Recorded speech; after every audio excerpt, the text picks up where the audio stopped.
माशाल्लाह से आप तो बहुत बड़ी हो गई है। अब आपकी शादी करने की उम्र हो गई है बेटा जी।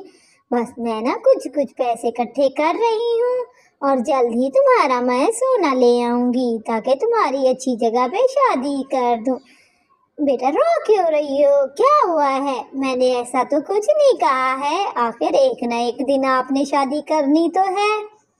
नहीं मम्मा, इसलिए रो रही हूँ कि मुझे हार टीका भी चाहिए।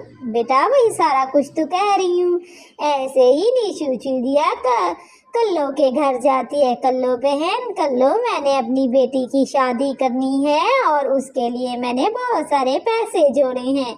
क्यों ना आप मेरे साथ चलें और सोना बनवाएं। हैं? तुमने इतने पैसे जोड़े हुए हैं, सोना बनवाना है? चलो ठीक है, हम दोनों इकट्ठी चलेंगी और सोना बनवाएंगे, लेकिन अकेली ना जाना, मेरे साथ जाना। ऐसे ही कल्लो और निशु चिड़िया सोना बनवाने के लिए ज्वेलर के पास जाते हैं और वहां से लेते हैं। भाई साहब, आपने अच्छा खालिस सोना तो दिया है ना मुझे? हाँ बहन हाँ। ऐसे करके कल्लो कहती, बहन तुम सोना लेके तो जा रही हो, लेकिन रखोगी कहाँ पे?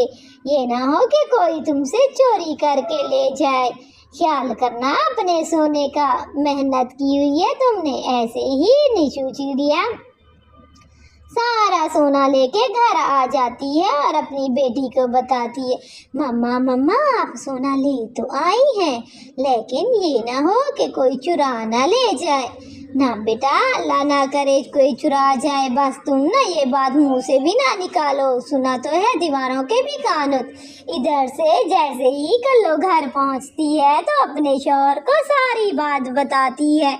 कल्लू जी, कल्लू आपको पता है निशु ने बहुत सारा सोना लिया है और मेरा इरादा है कि हम चोरी क्या कह रही हो? तुम्हारी वो दोस्त है और तुम ऐसी हरकत कैसे कर सकती हो? नहीं, मुझे सोना चाहिए, वो वाला सारा सोना चाहिए। ऐसे ही कल्लू भी मान जाता है उसकी प्लानिंग में। ऐसे बहुत दिन गुजर जाते हैं, रात का समा होता है और कल्लू और उसकी बीवी मौका देख के गौरी निशु के घर सोना उठाने चले जाते हैं। सारा सोना उठा के वहां से भाग जाते हैं। अगली सुबह जैसे ही सबको पता चलता है, उठते हैं, देखते हैं वहां पे तो कोई सोना नहीं होता। सारे परेशान हो जाते हैं और अगली सुबह सारे लोगों को इकट्ठा किया जाता है कि ये क्या हो गया, मेरे घर चोरी हो गई है, मेरी चोरी हो गई है, मेरा सारा सोना। बहन क्या हो गया तुम्हारे साथ? ये क्या हो गया? मैंने तुम्हें कहा था ना कि छुपा के रखो अपना सारा सोना, लेकिन तुम बात ही नहीं सुनती। अब क्या करें, कैसे करें? अब बच्ची की शादी कैसे करेंगी? सारे जंगल में वाबेला मच जाता है।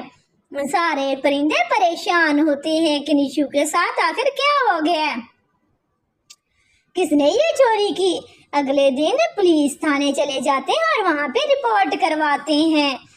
सारे जंगल के परिंदे भी साथ होते हैं और चील सारी रिपोर्ट उससे लेता है, सारी मालूमात इकट्ठी करता है और पता करता है कि आखिरकार ये किसका काम है। निशु चिड़िया उसे सारी बात तफसील से बताती है, अपने इत्मीनान में लेती है और शुरू से लेके आखिर तक सारी बात बताती है कि मैं कल्लो के साथ गई थी और उसी के साथ ले आई थी। ऐसे ही चील उससे भी पूछता है कि और कौन कौन तुम्हारे साथ था? नहीं भाई, सिर्फ मेरे साथ कल्लो थी और कोई भी नहीं था। अगले दिन जैसे ही सुबह होती है तो कल्लू और कालू कहते हैं, हम ना इस सोने को छुपा देते हैं, ये ना हो कि पुलिस चील को पता चले और हमारी पिटाई भी करे और ये सोना भी हमारा चला जाए। ऐसे ही दोनों बातें कर रहे होते हैं रात के अंधेरे में। हाँ भगवान, तुम सच ही कह रही हो, हमें ये सारा सोना छुपा देना चाहिए, ये ना हो कि कोई हमें पकड़ के ले जाए। जेल की हवा खाएंगे, दाल ही खाएंगे और इस सोने से भी जाएंगे। इतनी मुश्किल से तो क्या ऐसी ही बातें चल रही थी कि चील ही आ गया।